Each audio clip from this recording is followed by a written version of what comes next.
지혜자는 오늘 말씀을 통해서 화목의 중요성에 대해서 강조하고 있습니다. 1절을 보십시오. 마른 떡 한 조각만 있고도 화목하는 것이 제육이 집에 가득하고도 다투는 것보다 나으니라 말씀하고 있습니다.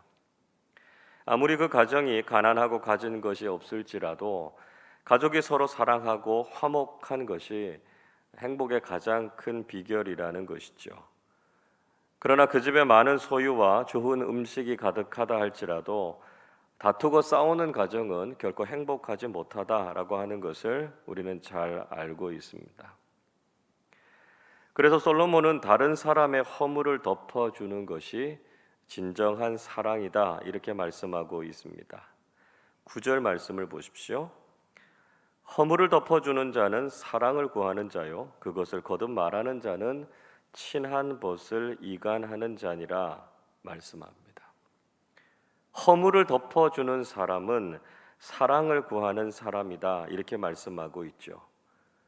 그러나 그 사람의 잘못을 거듭해서 다른 사람들에게 말하는 것은 결국 친구와의 관계를 깨뜨리고요 다툼을 일으키게 된다 말씀하고 있습니다. 베드로전서 4장 8절도 이렇게 말씀하지요. 무엇보다도 뜨겁게 서로 사랑할지니 사랑은 허다한 죄를 덮느니라 말씀하고 있습니다. 사랑이 무엇이요? 죄를 덮어주는 것이다 이렇게 말씀하고 있습니다. 물론 잘못된 것을 바로잡는 것은 중요한 일입니다. 오늘 말씀은 잘못된 것을 다 눈 감아주고 그것을 무조건 용인하라라고 하는 말이 아닙니다. 지금 우리가 경험하고 있는 현실이 어떻습니까? 다른 사람들의 작은 실수와 잘못에 대해서도 우리가 인내하지 못하고 그것을 비난하고 정죄하는 일들이 다반사라는 것이죠. 그래서 사람들을 공격하고 비난하는 일들이 얼마나 많습니까? 작은 잘못으로 인해서 사람을 내치고요 관계를 끊어버리는 일들이 비일비재하다는 것이죠. 우리가 다른 사람들의 잘못과 죄를 볼 때 그것을 정죄하거나 비난하기보다는 그 사람을 사랑하고 품어주는 것이 지금 우리에게는 가장 필요하다라고 하는 것을 기억해야 한다는 것이죠. 지혜자는 우리 주변에서 다툼과 분쟁의 징조가 없는지를 잘 살피라 이렇게 권면하고 있습니다. 14절을 보시죠.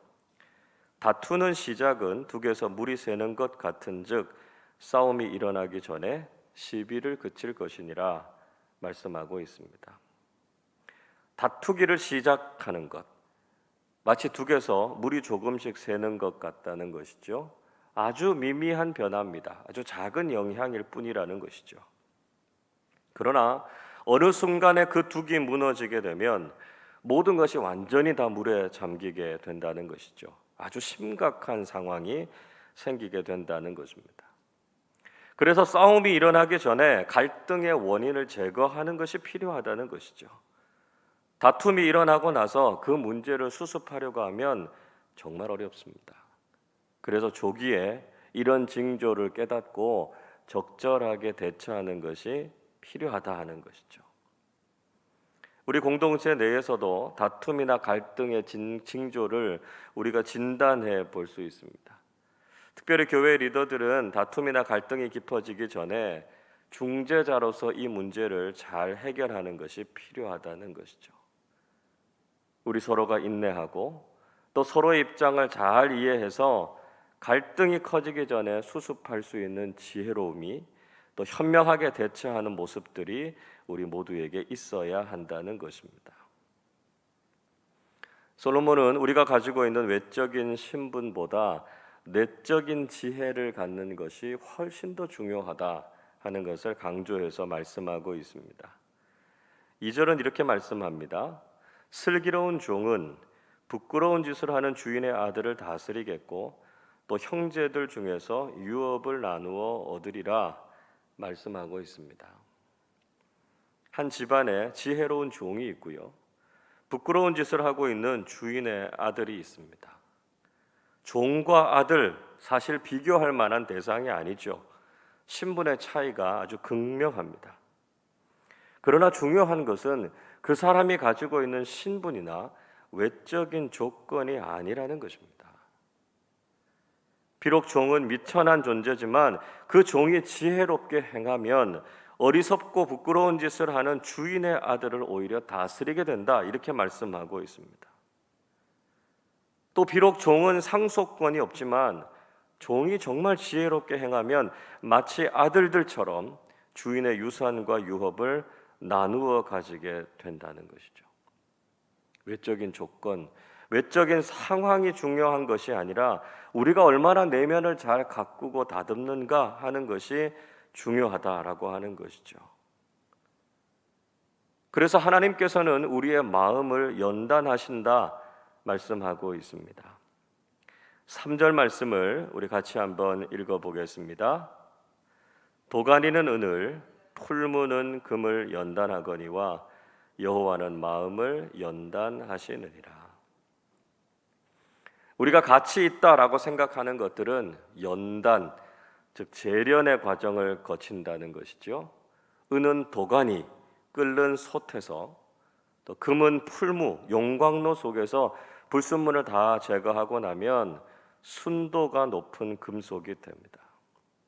마찬가지로 우리의 마음도 연단을 받아야 된다는 것이죠. 하나님께서는 우리의 마음을 연단하셔서 우리를 거룩하고 깨끗하게 하시기를 원하신다는 것입니다. 우리의 마음을 연단하는 과정, 그렇게 쉬운 과정이 아니고요, 편한 과정이 아니라는 것입니다. 도가니와 풀무가 얼마나 뜨겁습니까? 우리의 마음을 거룩하게 하고 깨끗하게 하기 위해서 우리는 삶의 고난을 경험하게 될 때가 있고 믿음의 시련을 경험하게 될 때가 많습니다. 그러나 하나님께서 우리의 마음을 다듬지 않으시면 우리는 존귀한 사람들이 될 수 없다는 것이죠. 우리의 마음이 연단을 잘 받아서 믿음의 사람다운 정결함, 또 지혜를 가진 존귀한 그리스도인들로 살아가실 수 있기를 바랍니다. 지혜자는 건강하고 아름다운 가족 관계가 얼마나 큰 복인가 하는 것을 말씀하고 있습니다. 6절 말씀도 우리 같이 읽어보겠습니다. 손자는 노인의 면류관이요 아비는 자식의 영환이라. 손자는 노인의 자랑이고 기쁨이 된다, 이렇게 말씀하고 있습니다. 지금도 어르신들께서 손자와 손녀들의 사진을 보시면서 얼마나 기뻐하십니까? 믿음 안에서 잘 자라는 우리 자녀들, 우리 자손들은 우리에게 있어서는 면류관과 같은 존재들이 된다는 것이죠. 이 손자라고 하는 말은 단순하게 자손들만 의미하는 것이 아니고요, 이 말이 상징하는 중요한 의미는 미래입니다. 미래. 우리의 삶의 미래가 밝다라고 하는 것, 우리에게 미래가 있다라고 하는 것이 얼마나 큰 자랑이 되고 소망이 되는가라고 하는 것이죠. 우리가 하나님 나라의 소망과 영생을 가지고 있을 때 우리의 삶은 그 무엇보다 복되고 아름다운 삶이 된다라고 하는 것입니다. 또 여기에서 나오는 아비라고 하는 말은 존경하고 닮고 싶은 믿음의 조상들을 말하죠. 우리가 믿음의 조상들로부터 생명보다 귀한 믿음을 물려받았다라고 하는 것이 얼마나 영광스러운 일입니까? 믿음의 대를 이어서 하나님을 믿고 섬기는 이 기쁨, 이 감사를 잊지 않고 또한 우리가 그 믿음을 우리의 자녀들에게, 우리의 후손들에게 물려주는 사람들이 되어야 한다는 것이죠. 자, 그런데 오늘 말씀 중에 좀 이해하기 어려운 말씀이 나옵니다. 8절을 보십시오. 뇌물은 그 임자가 보기에 보석 같은즉 그가 어디로 향하든지 형통하게 하느니라 말씀하고 있습니다. 자, 이 말씀은 충분히 오해의 소지가 있죠. 마치 뇌물을 주는 것을 권장하는 것처럼 들리기 때문에 그렇습니다. 그러나 이 말씀을 잘 살펴보면 이 말씀의 이면에는 그것이 잘못됐다라고 하는 것을 오히려 더 강조해서 이야기하고 있습니다. 뇌물을 주는 사람들은 그 일이 옳든지 그러든지 그 일이 생각대로 잘 된다, 이렇게 말씀하고 있습니다. 뇌물이라고 하는 것이 이렇게 불의한 일을 형통하게 만든다라고 하는 것, 여러분 생각해 보시면 이게 얼마나 악한 것입니까? 성경의 다른 말씀에서 뇌물은 우리의 판단을 굽게 하고요, 잘못된 결과를 낳는다라고 엄하게 경고하고 있습니다. 그래서 우리가 그리스도인으로서 결코 뇌물을 주는 일을 해서는 안 된다 하는 것을 말씀하고 있는 것이죠. 또 지혜로운 사람은 한마디 충고도 잘 새겨듣는 사람이다 말씀하고 있습니다. 10절이 이렇게 말씀합니다. 한마디 말로 총명한 자에게 충고하는 것이 매 100대로 미련한 자를 때리는 것보다 더욱 깊이 박히느니라 말씀하고 있습니다. 총명한 사람에게는요, 한마디 말로만 충고해도 그 말대로 자신의 잘못과 실수를 고치고 수정하는 사람입니다. 그러나 미련한 사람은 여러 번 거듭해서 이야기해도 고치지 않죠. 심지어는 삶의 고난과 불행이 찾아와도 그 교훈이 무엇인가 하는 것을 깨닫지 못할 때가 많습니다. 우리가 실수나 잘못을 전혀 안 한다면 제일 좋겠지만 인간이기 때문에요, 그러긴 어렵습니다. 중요한 것은 우리가 잘못했을 때 한마디 충고의 말씀을 잘 새겨듣고 바르게 깨닫고 고치는 것이죠. 그것이 잘못이다라고 하는 말을 듣고도 실수와 잘못을 반복하는 것이 가장 어리석은 것이다 하는 것을 기억해야 한다는 것입니다. 오늘도 우리의 마음을 연단하시는 하나님 앞에서 정금같이 거룩하고 정결한 믿음의 사람들이 되실 수 있기를 바랍니다.